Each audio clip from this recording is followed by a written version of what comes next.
सुभाष चंद्र बोस। प्यार से मुझे लोग नेताजी कहते हैं। मेरा जन्म 23 जनवरी 1897 को कटक उड़ीसा में हुआ।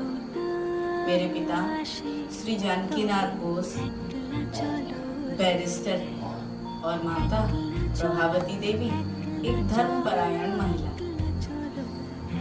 मैंने अपनी बचपन की पढ़ाई कटक से ही पूरी की और बाकी कलकत्ता एवं विदेश से पढ़ाई पूरी की। ICS की पास करने के बाद मैंने नौकरी को नहीं चुना, बल्कि देश को आज़ादी दिलाने के लिए अंग्रेजों से लड़ने लगा और बापू के साथ मिलकर मैं बना कांग्रेस का सभापति।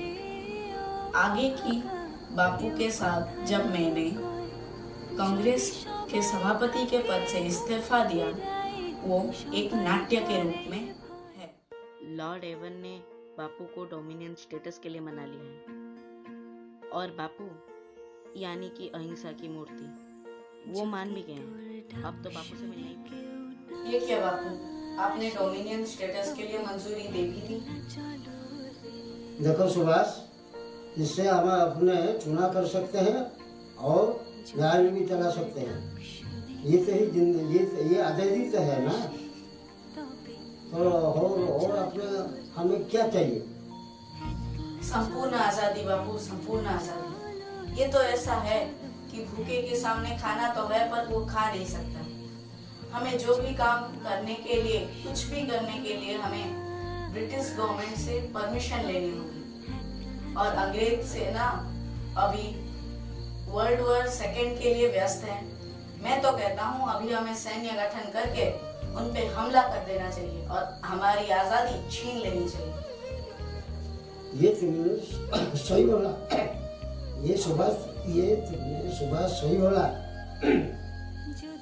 मगर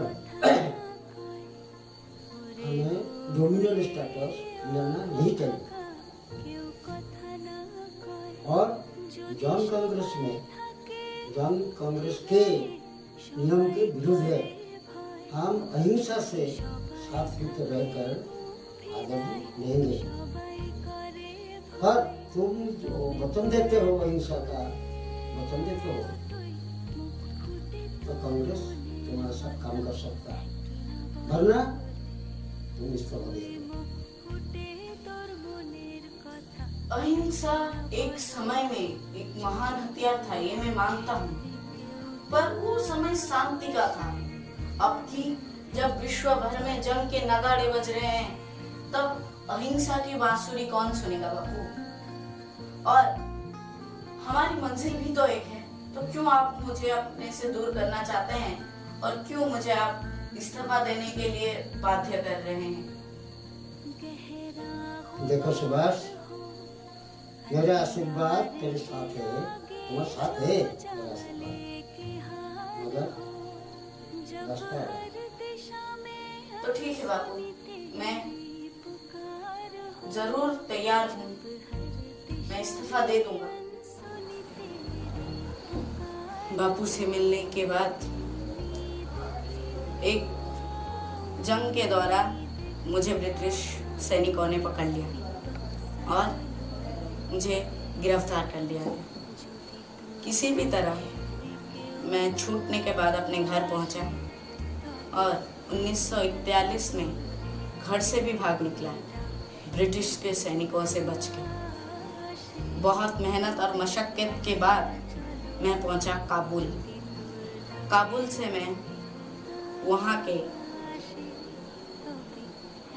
सैन्य गठन समिति जर्मनी उसके पास आया और वहाँ से जर्मनी जाने के लिए फ्लाइट का सहारा लिया और मैं पहुँचा जर्मनी। आज मेरी हिटलर के साथ मीटिंग, तो अगला नाट्य हिटलर के मीटिंग पेश करते हैं। Hello, Mr. Hitler. Hi, Mr. Ghost. Please have a seat. तो कहिए मिस्टर घोष, मैं आपकी क्या मदद कर सकता हूँ? सर, आपने अपनी किताब में लिखा है कि एक जर्मन होने के नाते आप भारत को ब्रिटिश के शासन में देखना ज़्यादा पसंद करते हैं। ऐसा क्यों? देखिए मिस्टर घोष, भारत में सिर्फ अहिंसावादी ज़्यादा चलती है।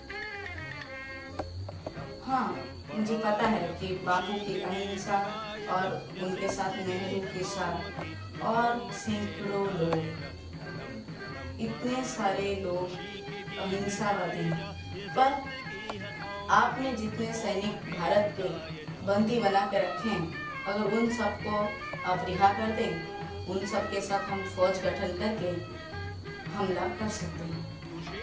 मैं जरूर रिहा करूँगा मिस्टर घोष।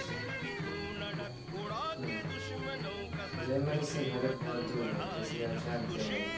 इसलिए आपको सबसे पहले जापान जाना पड़ेगा। जापान जाने के लिए हम आपको एक सबमरीन देंगे, जिससे आप समुद्र के रास्ते जापान जा सकते हैं। और जापान में जाकर सैन्य बल इकट्ठा करके और फिर से भारत पर हमला कर सकते हैं। जरूर मिस्टर, हम आपके इस मदद के आभारी रहेंगे। हिटलर से मिलने के बाद उन्होंने मुझे सैन्य बल दिया और आधा सैन्य बल और बढ़ाने हम सबमरीन के मदद से जापान पहुंचे और जापान में मीटिंग की प्रधानमंत्री से।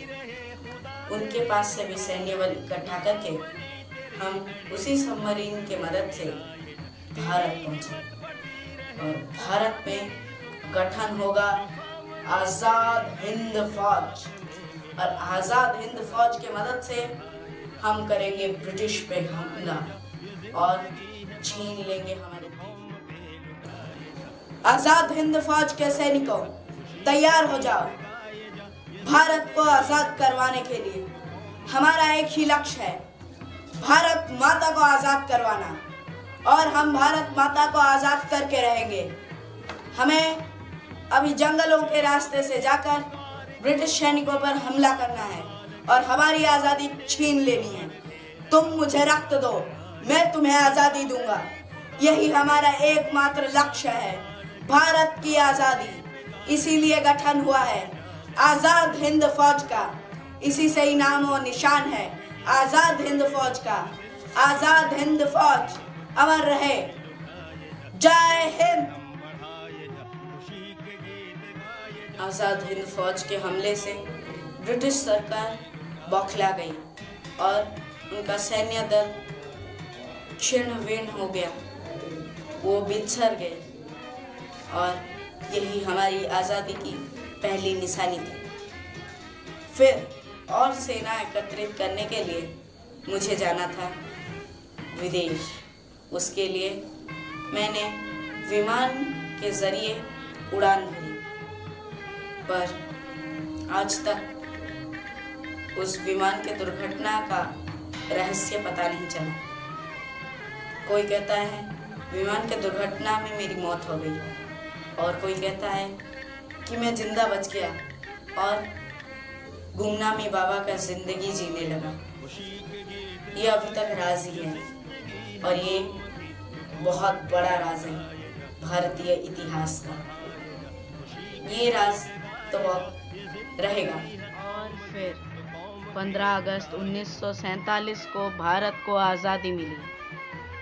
भले ही मैं इस आज़ादी का स्वाद चख नहीं पाया, पर इस साल 2021 को भारत अपने आज़ादी का 75वां सालगिरह यानी कि आज़ादी का अमृत महोत्सव मना रहा है और जिसके कारण ही ये वीडियो बना है। तो अब वक्त आ गया है अपना असली नाम बताने का।